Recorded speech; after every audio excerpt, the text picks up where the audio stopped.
Урматтуу мусулман bir тууганым, эми нафсыңдан өзүңдөн сура. Фас-саид, бул дүйнөдө эң бактылуу адам мен захада фи хазиhi дар. Бул дүйнөгө берилбестен акырет үчүн амал кылган адам эң бактылуу адам. Денесин жараткан Аллах Таала муракиб, камерадан коркоо эмес.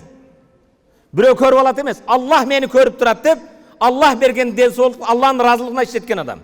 Урматтуу мусулман bir тууган, өзүңдөн өзүң сура. Суроодо өзүң жооп бер, мага үнүңдү чыгарбай эле кой. Сен өлүмгө даярсыңбы? Өлүмдөн кийин салих амалдарың барбы? Намазың өз ордундабы? Орозо зекетиң жайындабы? Ата-энеге болгон сый урматың жайындабы? Урматтуу мусулман, же сен дүйнө менен алек болуп, же бирөөдүн кемчилиги менен алек болуп, же бирөөдү ушак айың менен алек болуп, акыретти унутуп койдуңбу? О, нафсыны сүйгөн, өзүнү жакшы көргөн бенде, өзүң үчүн жооп бер. Жараткан Аллах Тааланын астында жалгыз жооп бересиң.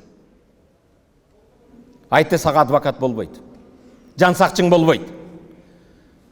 Паланчыга зулум кылдың. Бирөөдүн акчасын бербей койдуң. Бирөөдүн жерин басып алдың. Бирөөдүн дүкөнүн тартып алдың. Бирөөдүн акын жедиң. Бирөөдүн тараздан алдадың. Бирөөдүн уюн урдадың. Аллах Тааланын астында жооп берер күн бар.